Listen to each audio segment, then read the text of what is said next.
Cola lá no cabo, direto lá no roteador, meter um cabo lá na máquina. Pessoal, tá, já comecei aqui a gravar, tá, pra gente começar a aula, deixa eu gravar aqui. Outro também.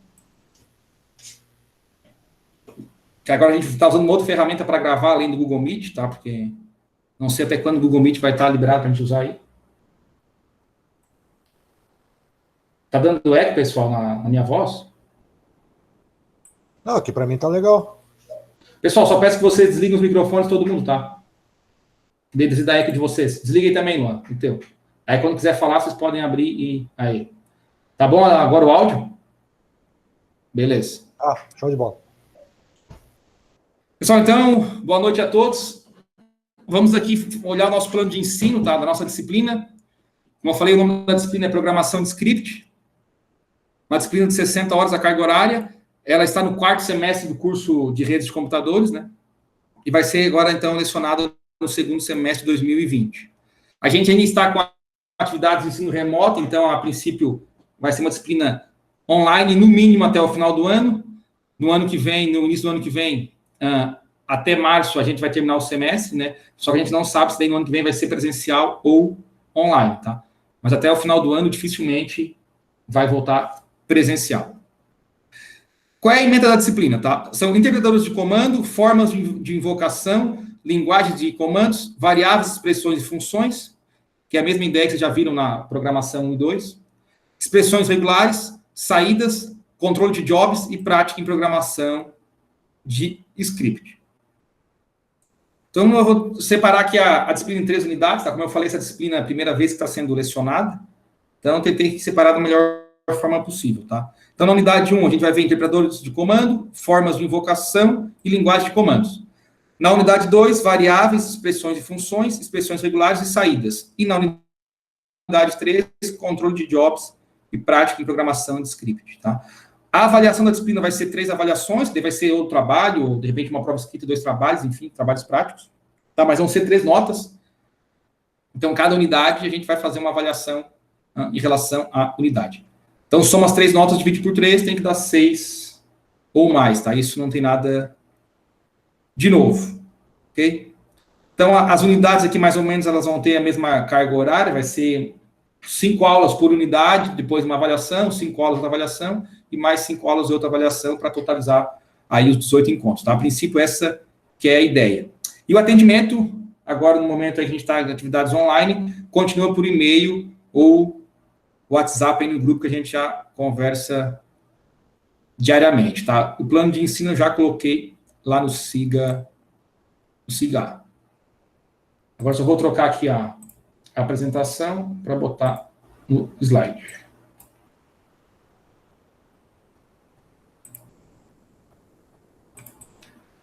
Deixa eu compartilhar aqui. Só me digam se está aparecendo o slide aí para vocês ou não. Tá. Apareceu o slide aí? Tá, beleza. Pessoal, então a disciplina, a princípio vai ser uma disciplina tranquila, tá? Como eu falei, uma turma pequena, são 7 alunos, então até é mais fácil também de trabalhar. Alguém de vocês não fez a administração para SO? O Léo não fez, né, Léo? Alguém mais? O Igor chegou a fazer já, Igor? Tá bom. Quem fez, pessoal, a administração de SO vai ter mais facilidade, tá? Quem não fez, de repente, vai ter um pouquinho mais de dificuldade aí no início, tá? Mas a gente vai usar o que para fazer os scripts? É só o editor de texto e o terminal para executar os scripts, tá? E os comandos, tá? É isso. Não vai ter nenhum tipo de IDE ou algum software como vocês usaram em programação 2 lá para fazer com C, ou em programação que usava, acho que o Visual G, tal, algo do tipo. Vai ser o editor de texto, pode ser qualquer um, e o terminal ali do Ubuntu, do Linux, para a gente chamar e executar os comandos, tá? Então, na aula de hoje a gente vai fazer uma pequena introdução, tá? Vai ser uma aula rápida, só para a gente começar aqui a nossa disciplina. Também já para não começar já muito pesado, porque a ideia, apesar de já ter tido o semestre passado online, a ideia é que a gente ainda aí faça as disciplinas nesse 2º semestre também aí não tão fáceis, mas também não tão difíceis quanto seria presencial, tá? A ideia não é a gente cobrar de vocês o conteúdo como se fosse presencial, porque na visão de todo mundo, não tem como a gente cobrar como se estivesse tendo uma aula presencial aí com vocês diariamente, tá? Isso não quer dizer que a disciplina vai ser barbada, é só fácil de passar, mas vocês já estão já mais grandinhos aí, já são mais veteranos, tá? Acho que vai ser tranquilo para todo mundo, tá? Então, hoje a gente vai ver aqui os interpretadores de comandos. Então, vou dar uma introdução. O interpretador de comando, pessoal, também é conhecido como shell. Então, vocês já ouviram falar da palavra shell aí? O shell nada mais é do que um programa, tá? Que ele é o interpretador de comandos de algum sistema operacional, tá? Então, ele é um programa responsável em interpretar as instruções enviadas pelo usuário e seus programas ao sistema operacional, que a gente também conhece como kernel do sistema operacional. Então, esse interpretador de comandos, ele vai executar os comandos que ele lê do dispositivo de entrada, como, por exemplo, o teclado, ou de algum arquivo executável. Então, para a gente executar um script, a gente pode, ou alguns comandos, a gente pode digitar os comandos no teclado, ou eu já posso ter um arquivo com esses comandos já previamente escritos, tá? Como um programa, e a gente tem só pedir para o shell para ele interpretar esse arquivo e, consequentemente, esses programas, tá? Então, o shell, ou o interpretador de comandos, ele é a principal ligação entre o usuário, os programas e o kernel, tá? Então, aqui tem uma figurinha de uma arquitetura, tá? De um computador, tá? O computador aqui, o núcleo dele é o hardware, que são as placas, né? As peças. O processador, memória, HD, teclado, mouse, tá? Então, o hardware é o núcleo principal da arquitetura de um computador. A próxima camada, depois do hardware, seria o kernel ou o núcleo do sistema operacional, tá? Que são todas as rotinas, todo o código, tá? Que faz a ligação aqui entre o hardware, tá? E os programas e comandos que são utilizados também pelos demais aplicativos, entre eles o shell. Então, aqui nessa figurinha aqui, o shell, ele é a figura mais externa, e ela que faz então a ligação entre o usuário, que somos nós, com os programas e comandos que existem no sistema operacional, que faz a conexão com o kernel ou núcleo do SO, que por sua vez faz a conexão com o hardware, tá? O kernel do SO, pessoal, é o programa, é o SO propriamente dito, tá? Ele é responsável, então, por fazer a ligação entre o hardware e os demais softwares. Então, é o kernel que controla a memória, que controla a escrita no HD, que controla a entrada e saída de dados pelo mouse ou pelo teclado. Questão de driver, tá? Tudo isso faz parte ali, então, do kernel, tá? Do sistema operacional. Então, é ele que faz a interface entre o hardware e o usuário e os programas que o usuário usa, tá? Então, a gente vai ver o shell que está aqui nessa camada mais externa dessa figurinha aqui. Então, o shell é um programa que vai ler um comando e vai converter em uma forma mais simplificada e legível para o sistema operacional Unix ou Linux, diminuindo o tempo gasto pelo kernel na execução desse comando. O shell, por ser um interpretador... Desculpa aqui, deixa o João entrar aqui. O shell, por ser um interpretador de comandos, tá, de alto nível de sofisticação, ele também pode ser utilizado com a linguagem de programação. Então, além de ele executar comandos básicos aqui, como ler o arquivo, escrever no arquivo, abrir alguns programas pela linha de comando ali, a gente consegue também fazer programação utilizando o shell. Então, eu consigo fazer programas que o usuário pode entrar com dados, calcular por exemplo, fazer uma calculadora, ler um arquivo, escrever um arquivo, tá, fazer uma rotina para executar programas em determinada ordem. Então, a gente vai ter dentro do shell seleção, if, else, loop, tá, while, for, tá, esse tipo de comandos que vocês já viram aí na programação 1 e 2, tá, esse tipo de repetição, seleção, tá? A gente também tem isso no shell. E os usuários eles podem combinar sequências de comandos para criar programas que a gente chama de script. Então, a nossa disciplina, que é programação de script, a ideia é que vocês consigam usar vários comandos, tá, em uma determinada ordem, que cria um programa que a gente chama de script para fazer determinada função que o usuário deseja. A ideia de um interpretador de comandos independente do SO, tá, foi uma importante inovação dos sistemas Unix, que foi adotada por todos os sistemas operacionais modernos. Inicialmente, os SOs mais antigos, cada SO tinha o seu próprio interpretador de comandos, tá? Mas depois da criação do Unix e depois do Linux, a ideia foi que a gente possa usar o shell independente do SO que eu estou utilizando. Por exemplo, no Windows 7, 8, 10, tá? O sistema operacional Windows, o shell dele, ou o interpretador de comandos dele, é o cmd.exe lá, tá? Que é o prompt de comando. Seria similar ao shell aqui, seria o shell do Windows, que é similar ao shell no Unix, tá? Claro que o prompt de comando lá do Windows, ele é bem mais simples do que os interpretadores de comandos aqui no ambiente Linux e Ubuntu, tá? Então, cada SO, ele vai ter ele tem o seu shell, que é instalado por padrão, mas não necessariamente você precisa usar só aquele shell, tá? Você pode usar um shell diferente, tá? Então, os sistemas mais modernos, eles conseguem te dar essa opção de usar um shell diferente daquele que é o padrão para o sistema operacional.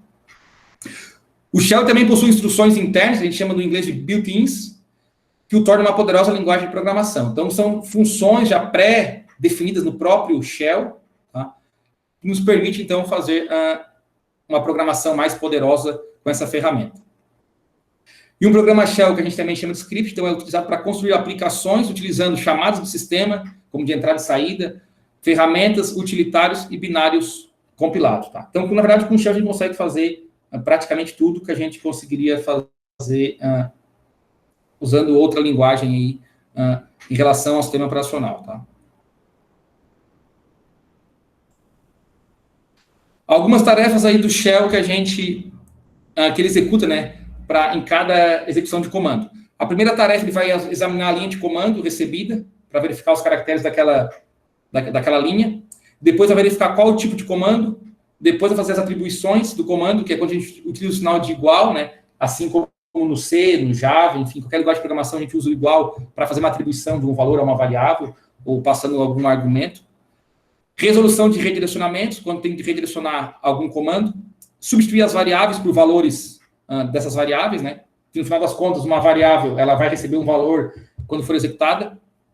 Substituição de metacaracteres, como caractere coringa, entre outros, a gente vai ver futuramente. E, por fim, passar a linha de comando para o kernel executar a operação. Tá, então, quando vocês lá, quem fez SO2, na verdade, a administração de SO, e fazer lá um comando makedir ou cope, tá? São todos comandos que vocês executaram através do shell, tá? Vocês abrem lá o terminal do Linux, por exemplo, que é uma interface gráfica, digitam os comandos, tá?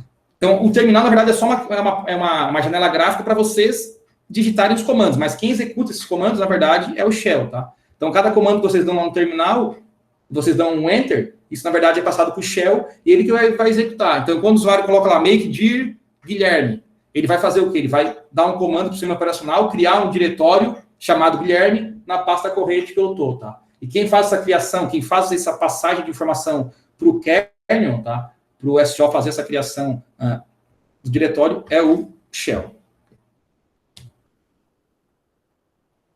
Então, o shell é um programa, tá? Então, o shell é um programa que interpreta instruções e foi escrito em diferentes versões. Então, não existe só um tipo de shell, tá? E sim várias versões do shell. E a seguir a gente vai ver aqui as mais frequentemente utilizadas, não sendo, porém, as únicas. Como eu falei, aqui a gente vai ver só os shells de Linux e Ubuntu, tá? Desculpa, Unix e Linux. Mas, como eu falei, tem o shell do Windows, que é o CMD. Antigamente, no NT, lá nos Windows mais antigos, 95, 98, era o command.x, que era um outro tipo de shell, outro interpretador, tá? Então, na verdade, são vários tipos aí de interpretadores de comandos, tá? Então, a gente vai aqui ver os 4 principais, que é o Bourne Shell, o Bourne Again Shell, o Corn Shell e o C Shell. Primeiro que é o Bourne Shell, ele é o shell padrão dos sistemas Unix, tá? Para quem não sabe, o Unix lá foi os primeiros SOs aí de código aberto. E é o Linux e todas as atribuições Linux, como Ubuntu, Fedora, Red Hat, enfim, todas elas foram baseados no Unix, tá? Como sistema operacional. Então, os Linux são muito parecidos com o Unix, porque o criador do Linux lá, ele se baseou praticamente todo o kernel do Linux em cima do Unix. Então, esse shell também é chamado Standard Shell, ou Shell padrão em português. Ele é indiscutivelmente o shell mais utilizado, pois todos os SOs baseados em Unix têm o Bourne Shell adaptados aos seus ambientes, tá? E sua representação para o Unix é o SH. Então, a sigla SH que representa o shell, Bourne Shell dos sistemas Unix, tá? Ele também vem instalado por padrão nos Linux, inclusive no Ubuntu, que é o que a gente utiliza lá no IFC. Um outro shell, que é o Bourne Again Shell, é o padrão do Linux, que aí sim é o shell padrão lá no sistema Ubuntu. Quando vocês abrem um terminal no Ubuntu, automaticamente vocês caem dentro aí do Bourne Again Shell, que a gente também conhece como Bash. Ele é quase 100% compatível com o Bourne Shell, que a gente viu aqui anteriormente. Porém, ele tem não só as implementações feitas pelo Corn Shell, como também inúmeros comandos característicos do C Shell. Então, o shell padrão do Linux, que a gente conhece como Bash, ele, na verdade, tem também muita coisa que tem no C Shell e também no Corn Shell. Então, podemos dizer que é um dos mais aí completos shell que existe aí para serem utilizados, tá? O outro é o Corn Shell, que é um upgrade do Bourne Shell, que foi o primeiro lá, que é o padrão do Unix. E todos os comandos que estão do Bourne Shell são reconhecidos pelo Corn Shell. Então, o Corn Shell seria como se fosse já uma atualização, tá? Uma melhoria do Bourne Shell. E a representação dele para o Unix é QSH. E, por fim, o C Shell é o mais utilizado nos ambientes do Berkeley, do BSD, lá, por exemplo, do FreeBSD, e o Xenix, que é uma versão de um SO, tá, pessoal, que foi criado pelo Windows, pela Microsoft, desculpa, baseado no Unix, tá? Então, para quem não sabe, a Microsoft também criou um SO baseado em Unix, tá? E a estrutura desse interpretador, da linguagem, na verdade, é bastante parecida com a linguagem C, que vocês viram aí na programação 2, né? Então, esse C Shell aqui, ele é bastante parecido com a linguagem C. E a representação para o Unix é SCH, ok? Por padrão, pessoal, então, como eu falei, no Linux, tá? No Ubuntu, que a gente... Vou falar de Ubuntu, que é o que a gente utiliza na NFC, tá? A gente tem o SH, e tem também aqui o Bourne Shell, que é o Bash, tá?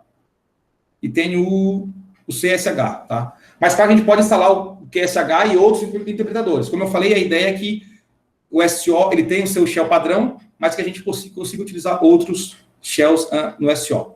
Na disciplina, a gente vai usar praticamente o Bash, tá? Que é o que tem no Linux, e algumas coisas, de repente, a gente vai fazer também no Shell, aqui no Bourne Shell, para a gente ver algumas diferenças entre eles, tá? Mas como eu falei aqui, é praticamente os mesmos comandos que a gente usa no Bash, a gente consegue usar no Bourne Shell, tá?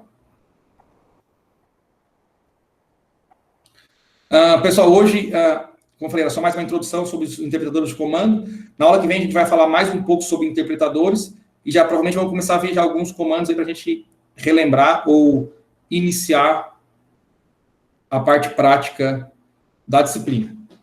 Uma pergunta, todo mundo tem em casa aí o Linux instalado ou não? Ubuntu? Ou alguma versão de SO que tem o Bash? Qualquer uma? Eu uso a máquina virtual. Mas todo mundo tem, né? Sim. Hã? Eu tenho. Pode ser máquina virtual, pessoal, sem problema. Tá, sim. Só que vocês têm que ter aqui, ó. A gente vai usar aqui linha de comando. Como eu falei, algum editor de texto, tá? Para fazer os scripts. Aí, quando a gente fizer os scripts do arquivo, a gente vai chamar a linha de comando aqui para executar os nossos scripts, tá? Como eu falei aqui, por padrão, a gente está no Bash, tá? Que é o shell padrão aqui do Ubuntu, tá? Que é um sistema Linux. Mas se eu usar, por exemplo, aqui, ó, SH, ó, percebam que aparece aqui um outro caractere, né? Aqui eu estou dentro do Bourne Shell, que seria o padrão do Unix, tá? Como eu falei, todo Linux, todo Ubuntu, desculpa, SO Linux, ele vem com Bash e também vem com SH instalado, tá? Só que há algumas distribuições, tá? Eu não sei se no Ubuntu é assim. Na verdade, a gente dá o SH aqui para entrar no Bourne Shell, só que, na verdade, ele está apontando para o Bash, tá? É como se ele estivesse só fazendo uma máscara aqui, mas, no fundo, ele está utilizando o mesmo shell, tá? Depois eu vou pesquisar para ver se no Ubuntu é assim ou não, tá? Mas, como eu falei, praticamente vai ser a mesma coisa usar o Bash ou o Bourne Shell, tá? Deixa eu parar aqui a apresentação.